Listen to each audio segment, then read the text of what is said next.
Hello everybody, welcome to MJEX Movies. Today I'll be yakking the film To Live and Die in LA, directed by and co-written by William Friedkin. In this movie, a US Secret Service agent, the ones responsible for going after counterfeiters, not the ones responsible for guarding the US president.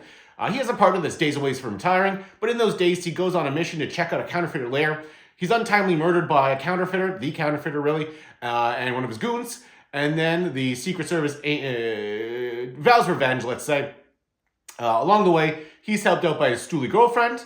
Also, there is a low-level criminal, I guess you would say, who they want to turn into a snitch, who also they seek out his help. The Secret Service agent gets a new partner who goes along with him for the adventure. There's also a semi-corrupt lawyer that also interacts with them along the way. And I think that is everyone. Oh, this movie's big. In an ultimate showdown, only one person remains standing. It is the new partner, Secret Service agent, and he rides off into the sunset with his now dead partner's stooly girlfriend to more adventures. So this movie stars William Peterson as the main Secret Service agent, John Pankow as his new partner. We've got Willem Dafoe as the counterfeiter. We've got Darlene Flugel as the stooly girlfriend. Dean Stockwell as the semi-corrupt lawyer. John Turturro's the low-level criminal. And then there's also, a lot of other actors, character actors you may or may not recognize. And there's also a lot of citizens of LA, because this was shot in LA, and it's got some great background people that clearly were just kind of there when they shot on the day. This, to a lot of people, is a great LA movie because of how much LA is in this. I don't know if I got that out of it, but I could see how one could arrive there, for sure. This movie is also terminally insane. It is one of the best examples of cocaine movies I've ever seen. So in every scene, there's oftentimes stuff where you're like, that's really weird. Why would they do that? That seems like they're going to the max. And the answer might just be cocaine. This movie's scored by Wang Chung, so it does have a real 80s vibe. There's a lot of keyboard. Just one example of something that's just an example of turning everything up to 11. At one point, the Willem Dafoe counterfeiter character gets some money that he thinks that is no longer useful, so he disposes of it in the only way he knows how, crouching naked in front of the fireplace. And then in the next scene, him and his girlfriend just kind of cuddle while a video camera records them cuddling.